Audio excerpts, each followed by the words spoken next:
आज की चर्चा में आपका स्वागत है। तो चलिए आपको ले चलते हैं आइकिया की शॉपिंग पर। शॉपिंग करेंगे जनाब के साथ, जिन्हें मैन चाइल्ड भी कहते हैं। आप समझ गए होंगे कि हम किन की बात कर रहे हैं। एक तो सबसे पहले ही इनको गाड़ी में बैठे हुए देखकर बहुत बहुत बहुत अफसोस होता है। दोनों वाइफ हस्बैंड जो है गाड़ी में बैठे हैं और दोनों में से कोई भी सीट बेल्ट नहीं लगाता। रियली इतना मन को बुरा लगता है कि जैसे जाएं और जाके इनको सबसे पहले बोलें कि आप सीट बेल्ट लगाइए। देखिए, आज की डेट में ये कानून भी हो चुका है। दूसरी बात ये अपनी सेफ्टी की बात है। और साथ में कौन बैठा है? एक प्रेग्नेंट लेडी बैठी है जिसको कि सेफ्टी की बहुत ज़्यादा ज़रूरत है। अब सोच के देखिए, गाड़ी चल रही है, चाहे वो कितनी भी अच्छी क्यों ना हो। सारे एक्सीडेंट जो होते हैं कोई ऐसे नहीं है कि छोटी गाड़ियों के होते हैं। BMW वगैरह के भी एक्सीडेंट हुए हैं। बड़े बड़े नेता और बड़े बड़े सेलिब्रिटीज़ जो है उसमें डेथ हुई है उनकी। ऐसे में इतना कैजुअल होना, जबकि अपने आप को इतना सलीकेदार और पढ़े लिखे और जो बड़े स्टाइलिस्ट लोग कहलाते हैं, जो दूसरों को दिखाते भी हैं। तो इसलिए मेरा तो ये कहना है कि एक प्रेग्नेंट लेडी को तो ज़रूर एक सीट बेल्ट का उपयोग करना चाहिए, क्योंकि ज़रा सा भी जर्क जो है उसको प्रॉब्लम कर सकता है। देखिए, कभी भी अगर गाड़ी का अचानक ब्रेक लग जाता है ना, तो चाहे पीछे वाले बैठे हों चाहे आगे वाले बैठे हों, गाड़ी चाहे कितनी भी क्यों ना हो अच्छी हो, जो जितनी भी अच्छी गाड़ियाँ होती हैं वो चलते समय अच्छी होती हैं।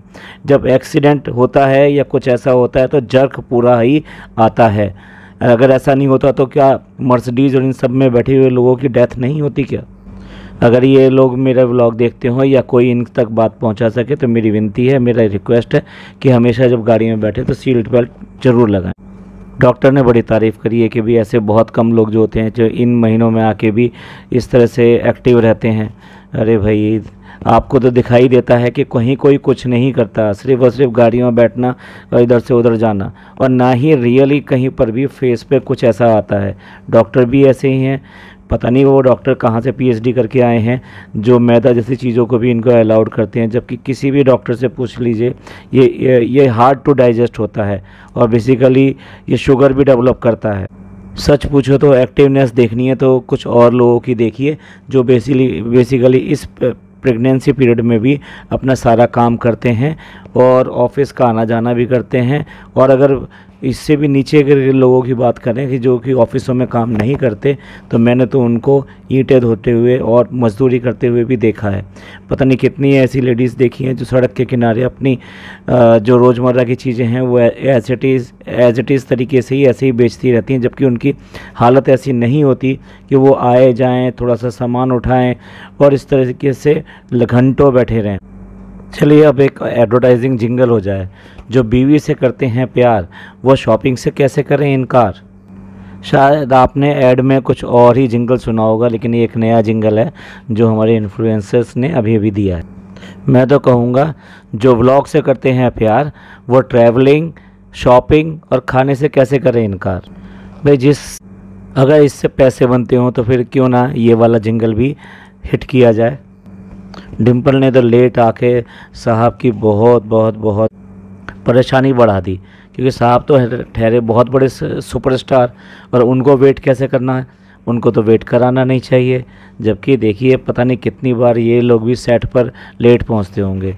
देखिए, जो भी हमारे एम्प्लॉय हों या हमारे कोलीग्स हों या हमें असिस्ट करने के लिए हों, वो बेसिकली अपनी तरीके से डिवोटेड तरीके से वर्क करते हैं।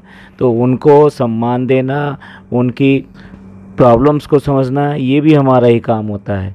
तो हमें चाहिए कि अपने इन सब लोगों को पूरी इज्जत दें और इनको समझने की कोशिश करें। अपने आप को इतना सुपरस्टार ना दिखाएं। अपने सुपरस्टार शाहरुख खान जी को ही देख लीजिए। कभी भी आपने अगर उनको देखा होगा तो इतना ज़्यादा शिष्टाचार के साथ देखा होगा, इतना ज़्यादा मैनर्स के साथ देखा होगा कि आपको लगता नहीं है कि ये इतना बड़ा सुपरस्टार है। अब अगर शॉपिंग का ब्लॉग है तो लग रहा था जैसे कि आज तक अभी इससे पहले होते रहे हैं कि बड़ा लंबा चौड़ा लेक्चर सुनने को मिलेगा शॉपिंग के ऊपर।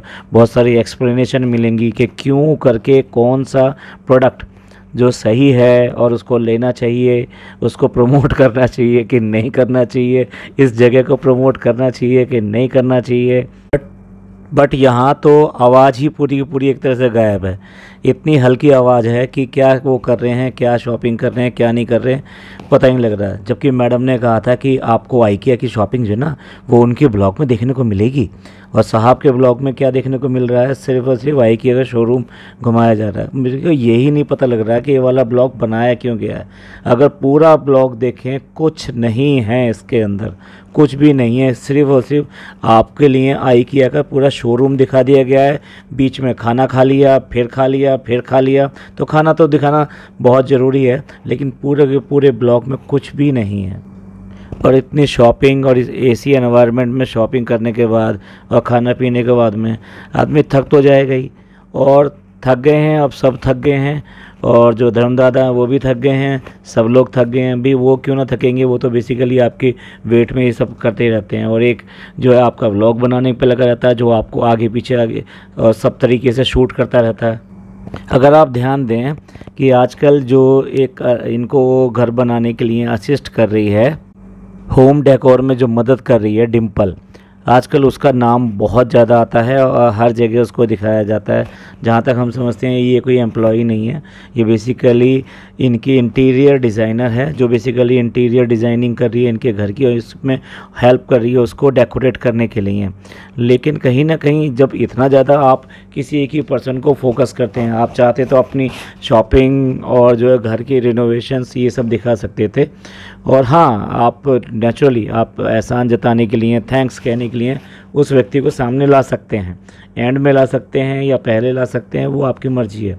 लेकिन किसी तरीके से एक ही व्यक्ति को बार बार एक काम के लिए प्रमोट करना से लग रहा है कि ज़रूर यहाँ पर भी कुछ ना कुछ कोलैबोरेशन हो गया है, और यहाँ पे भी एक अच्छा खासा कोई ना कोई डिस्काउंट ले लिया गया होगा कि आप हमारे यहाँ काम करिए तो हम आपको जो है प्रमोट करेंगे, और सभी लोग आपके ब्लॉग में, अपने ब्लॉग में सबको दिखाएंगे।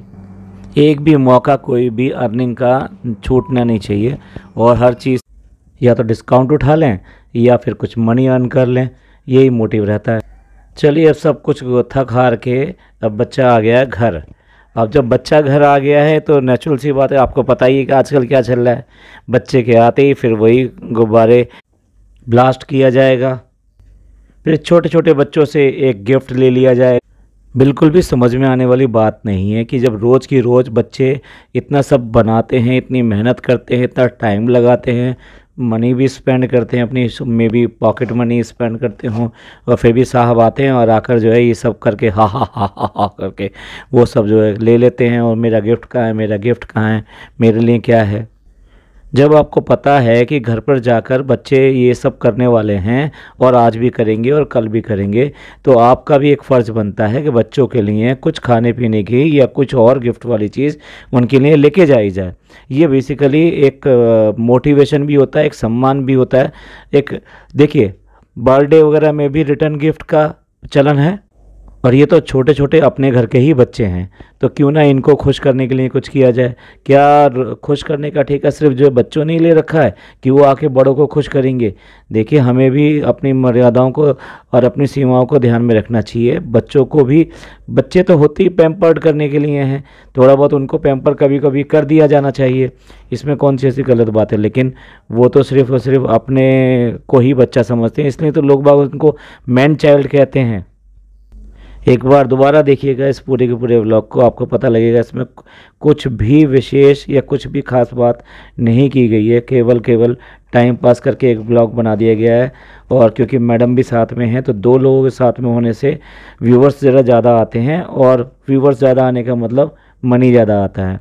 और जो व्यूवर्स हैं वो भी पता नहीं क्यों इन सब बातों को पहचान नहीं पाते कि ये सब चीज़ें फ़िल्टर हैं या अनफिल्टर्ड हैं, या क्या हमें दिखाने की कोशिश की जा रही है। चलिए फिर इसको आज इस चर्चा को यहीं ख़त्म करते हैं, मिलते हैं अगली चर्चा में। प्लीज़ अगर आपको अच्छा लगा हो तो लाइक कीजिए, सब्सक्राइब कीजिए और शेयर कीजिए। खुश रहिए और सबको खुश रखिए, और अपने रिश्तों का ख्याल रखिए, यही हमको आगे ले जाते हैं। शुक्रिया, धन्यवाद, थैंक यू।